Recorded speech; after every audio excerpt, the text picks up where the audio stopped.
Hi everyone and welcome to Women in Aviation. I'm Sasha and I'm here to introduce you to the very dynamic and exciting career in the aviation industry. Look, I've been involved in this industry for over 20 years and I've absolutely loved it. I'm very passionate about it. I started with flying as a pilot and moved into wide body international flying all over the world. After having children, then coming into sim instructing to working at a university as a lecturer and now promoting women in aviation. I guess we're here to sort of highlight to you the broad aspects of the industry and the wide variety of jobs and careers that are available beyond the uniform. I think there are a lot of jobs behind the scenes that make the industry tick. What we've done today is we've grouped the variety of these roles and jobs, and we're going to go into a little bit of detail of these. For each of these, I've also mentioned the minimum requirements to enter into the career. Also, at the end, we've finally put down a few resources for you if you are interested and you want to research further. I guess our aim today is to educate you and also to inspire you to consider aviation as a career and hopefully a career beyond your expectations. So let's get started. We'll have a look at the first slide, which is all about airport operations.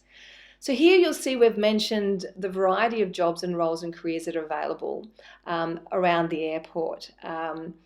We've got airside management and terminal management. Now the difference here is one's obviously airside where the aircraft actually are compared to the terminal. I guess the border there sort of hits at immigration. Airport airside management is depends on the size of the airport as to how much you'll be doing. Obviously, it's not just international airports, there's also regional airports. This is basically anything that happens on the airport, particular vehicle sort of movements, also aircraft movements, safety. You're looking at even bird incidents. If there's an accident or incident, you're in charge of that. So it's actually quite busy, very dynamic, and obviously working outside a lot. Airport terminal management is the management of the terminal, which is quite varied because you're managing the shops, passenger services, the check-in desk allocation, the gate allocation, and even parking and food outlets. Baggage handling is as it says, and then you've got aircraft refueling, air traffic control, and ramp control. Now, air traffic control is extremely intense and very dynamic, and that is run by air services. We've got some great information about how to gain your air traffic controller career and the job opportunities available. It's not just about sitting in a tower and managing the airport. There's also radar control, and that is done within the city and in buildings, which you probably wouldn't have any idea what's going on inside that building. The ramp controller, to explain what a ramp controller is, the ramp is pretty much what you see on that picture there, that hard surface around the aircraft. So what a ramp controller does, it controls all of the movements around that aircraft. As you see, you've got the refueler there servicing that aircraft, but there's also baggage handlers. You'll have catering, the crew, the engineers. So he controls all of that movement around that aircraft. As you see down the bottom there, I've listed on all of the slides what is required to the entry level and whether you need a degree or a Cert 4 and or Year 12. If there's nothing there, it basically means you're trained on the job. So moving on, we'll have a look at corporate and commercial. Now this is basically the standard thing that you would find in any industry and any company, but this is now aviation specific. So this will be part of any major corporation or such as Boeing or General Electric. You've also got airlines will need these type of careers as well as airport services. So breaking it down, you've got finance, human resources. Now, if you see there's two little marks there, a degree or Cert 4, obviously the further you want to go with your career, then you probably need to get a degree. A lot of people might find that you get initial experience in a different industry and then you can transfer across into the aviation industry. Legal, there is actually aviation law, and this is specific to the aviation industry. It's not just the legal parts of how to fly and the legal things behind aircraft accidents, but it's also to do with I guess corporations and jobs to do with like engines and aircraft and airports. So it's quite diverse. You've got product development, sales and marketing, people and communication, and procurement and trading. Now, to touch on a few of those, product development is basically everything that you touch and feel to do with aviation and flying. So it could be as simple things like the product development of the pillows and the blankets on the aircraft, the lightweight, the materials used. It also could be things like the trays that you have your meals on. Do they fit into the trolleys? Does the trolley then fit into the galley? So it's all about that product development. It can be quite interesting. Sales and marketing is pretty straightforward, but people and communications is all about the PR and the communication for the companies to build relationships. Procurement and trading is huge in this industry. So what that is, it's about negotiating contracts. Now, it's not just contracts for work, but it is also between different companies. So you're looking at anything that's bought within the aviation industry, from engines to aircraft to even fuel hedging. So there's a lot of work involved there, and it's very, very different. Moving on, we'll hit the emergency and security and border services, obviously a huge part and an obvious part of the aviation industry. This is a great way for those who don't really want to do a degree but are really interested in the industry and something that's very dynamic and different. You'll see most of the time you just need a Year 12 certificate. Aviation firefighting, this is different to your normal firefighters, and the lady in the picture there is actually Kristen. She is based at Sydney Airport and she absolutely loves her job, but she didn't want to get a degree. She actually was backpacking for the first 4 years after school and doing things like in the US camps as a counsellor, a ski instructor, and then she really was involved and loved first aid. So besides becoming an ambulance officer, she decided to become a firefighter. And one of the big things of aviation firefighting is they are the first response on the airport. So they do a lot of first aid. And I think one of the highlights of her career is helping deliver a baby at the airport on an aircraft after it had landed.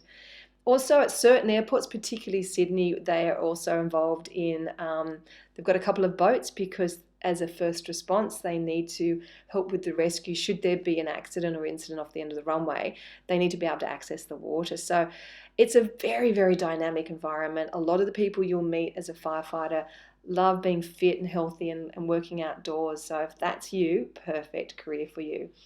Airport safety officer, it kind of matches and in line with your airport manager, as I said before, but it's all about the safety of the airport and managing that, reporting back and implementing any recommendations that you come up with. The customs officer is what you see probably, an immigrations officer, what you see on Border Force, checking that people aren't illegally bringing in diseases and pests and things that we don't need into our country, and illegal substances. And that's probably well seen on the Border Force on the TV programs. But quarantine and biosecurity, this is a really interesting behind the scenes part of the industry that you may not know. Obviously quarantine, we've probably heard a bit about quarantine for the bad reasons at the moment, but quarantine is usually for animals being imported into the country. It could be for zoos, it could be domestic animals, but also even horse racing. They've got to go through quarantine when they first arrive from overseas.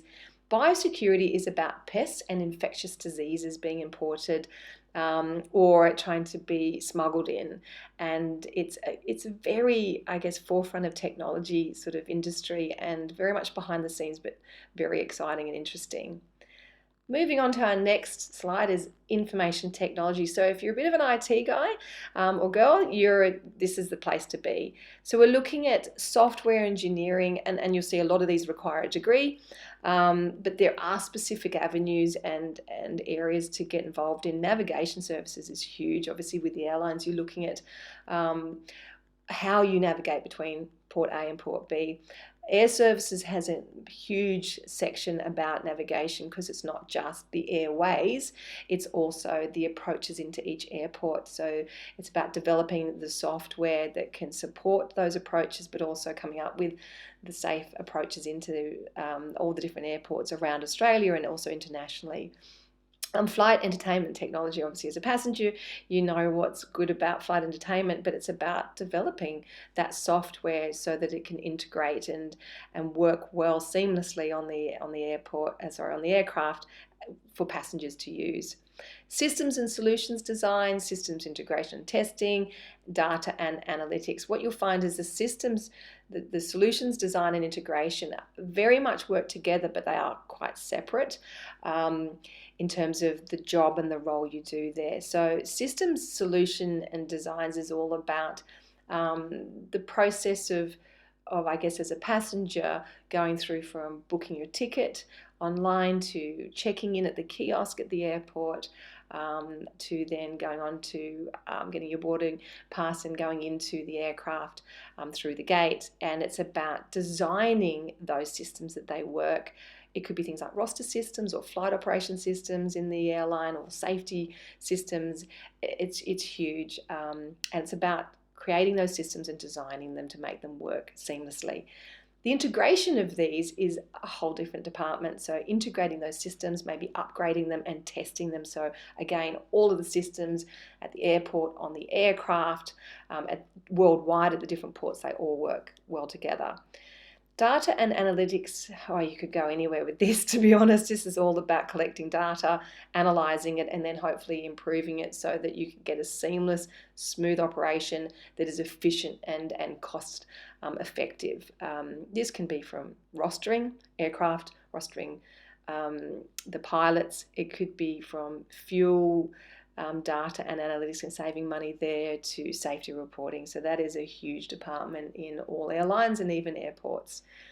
Now the next section we'll have a look at is regulatory and the rules. So obviously huge area here about controlling and regulating the safety of the airline and the industry and airports.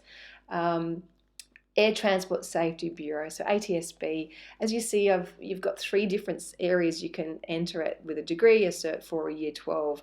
Obviously, the further up you want to travel with your career, you probably need to get a degree. But this is international. It is a lot about analysing incidents, accidents and reports, recommending, putting recommendations out to the industry and looking at industry changes, and it's very much international. You've probably seen a lot on air crash investigations, and it's very much in line with that. So obviously very exciting and very dynamic. The Civil Aviation Safety Authority is the governing authority for the security and safety of aviation in Australia, and it's called CASA for short. And here, basically, it does a lot, not just the safety, but it's behind the scenes. They do a lot of the licensing for the air crew, the engineers, air traffic control. You'll be looking at also law, recommending, reporting and implementing the law, and looking at approving airlines and operators, registering aircraft, and obviously the safety. So it's a huge part of the aviation industry in Australia. Aviation inspector, that is, I've just picked out one role that you could do within CASA. They are people that go outside looking at operators within the industry and checking that they're meeting the regulatory requirements, and they're normally on-spot checks. So I remember being checked by an aviation inspector about my licenses, if they're up to date, and I was actually on the aircraft and we were just getting off after flying in from, I think it was from Hong Kong. And so they're on the spot guys, they're checking everything's up to speed, and they will implement changes, and they can even ground airlines or operators.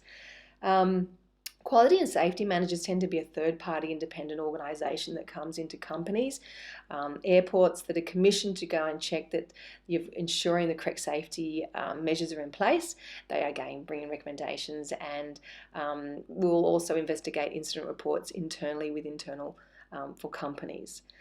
Moving on, aerospace. So this is where we get really techie, and if you've ever met an aerospace engineer, you'll probably find they're very passionate about what they do. So if this is your thing, you're going to love it as a career. Now, aerospace is different to aviation. Aerospace is basically from the environment, up into space. So anything, propulsions, materials, rockets, spaceships, it's all about the materials, the engines, designing them and testing them and basically upgrading them. And it's, yeah, you need a degree for that. Let's just leave it at that.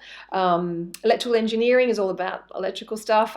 That's probably my worst subject in aviation, so I'm going to leave it at that, and you can explore that further. Design and material engineering. This is different to structural and mechanical engineering. Now, all of this engineering, though, you can enter at any engineering degree, and then you can move around within that. So don't be too worried if you don't get into the degree you want initially. There are a lot of other avenues and ways into aerospace engineering.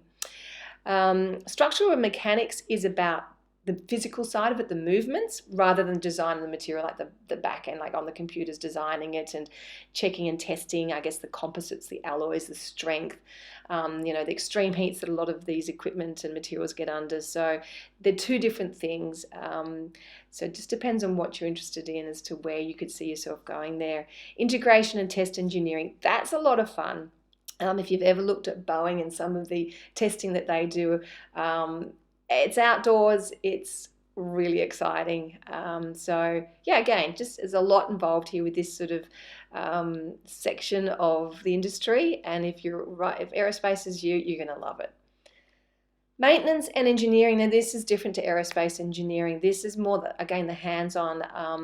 You need to have a license to become an aircraft maintenance engineer of certain aircraft and certain engines, and you get approvals for different types, like a Boeing 777 you might be licensed to maintain, and it's when the aircraft comes in after a flight and there might be things that need to be fixing or replacing in that moment before the next flight. So that's what a licensed aircraft maintenance engineer is. You're on the airport, you're on airside, and you're fixing things within a time frame.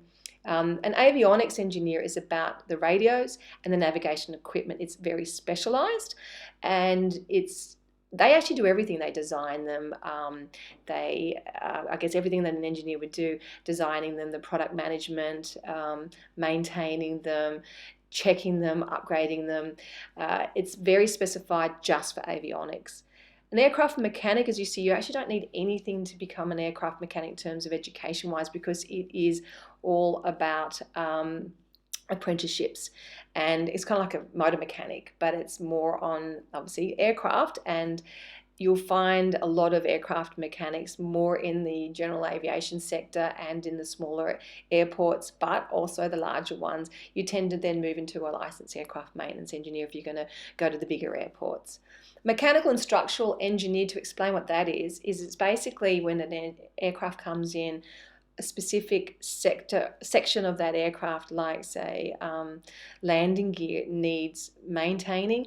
It's that mechanical and structural part that those maintenance engineers do. Rather than designing it, you're actually physically fixing it. So it's a lot of hands-on. And finally, airlines. Obviously, that's a huge part of the aviation industry, but airlines are huge. And there's a lot of different career opportunities here. You can go anywhere. Flight operations, this is so diverse.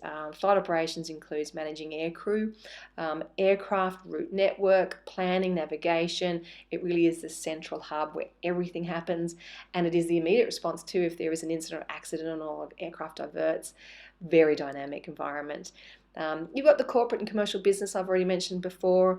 Network and route management is really quite, if you love problem solving, this is probably a perfect job for you, because it is all about planning the network, where the aircraft fly to, what time of day they fly to, what aircraft flies to what destination, and even should we open up that as a destination for our airlines. So there's a lot of work involved there. It is very different, and it is a lot of problem solving.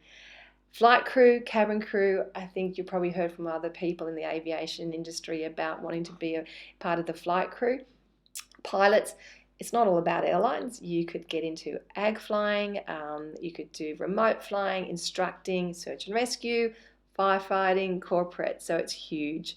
Cabin crew is more than just customer service. You're there at the forefront of the airline. You represent the airline. Yes, it's about serving the customer, but it is also about safety, because you are the person in charge of the passengers should anything happen. There's huge careers here. People love working as cabin crew. You've just such a variety of what you can do. You could be domestic, you could be international, you could work in first class. it is definitely a career worth considering. Aviation medicine, if you are looking at being a doctor, there is a specific area and field as aviation. You could be a doctor that gives out aviation medicals. So as a part, you need a medical, and certain parts of the industry require medical approvals, and so you can be a licensed aviation medical doctor. Or you could get into the area and expertise of research, which is extremely interesting. It's probably one of my favourite subjects at university was aviation medicine. Just things like researching time of useful consciousness, say at flight level 350 if you have a explosive depressurization. So it's very interesting medicine. If you are looking at medicine anyway, maybe consider aviation.